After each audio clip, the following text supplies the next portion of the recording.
Oke parameters, kita kali ini akan membahas mengenai trigonometri kuadran. Banyak rumus yang harus kita hafalkan, seperti contoh sebagai berikut. Ya, jadi banyak itu yang harus dihafalkan. Tapi saya sendiri menyarankan untuk memakai metode dasar dari trigonometri 1 yang pernah saya bahas sebelumnya. Nah, ini yang perlu kita lihat di sini. Jadi kita membagi 4 kuadran itu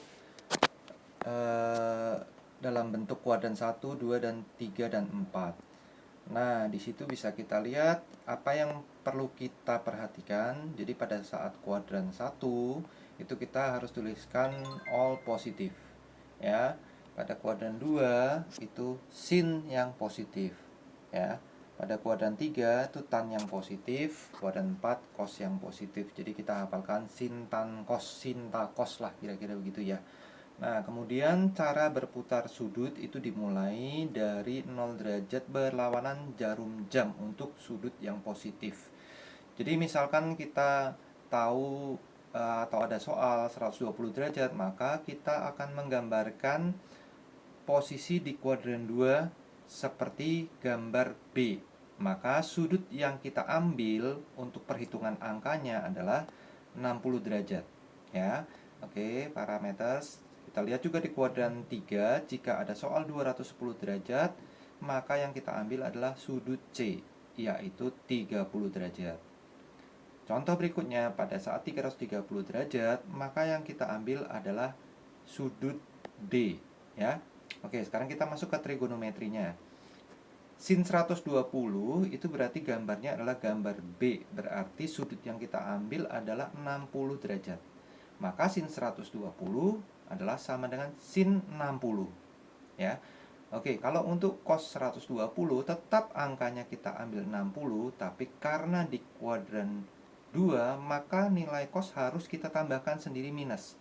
Maka cos 120 adalah minus cos 60. Demikian juga dengan tan, ya, karena kuadran 2 tannya adalah negatif. Sekarang kita lihat pada kuadran 3, jika ada soal sin 210, maka di sin 210 adalah kita lihat sudutnya adalah sudut 30 seperti pada gambar sudut C, ya. Karena nilai sinnya itu di kuadran 3 minus, maka sin 210 sama dengan min sin 30. Cos 210 itu sama dengan min cos 30, tapi tan 210 sama dengan tan 30 karena nilai tan di kuadran 3 adalah positif, ya. Demikian.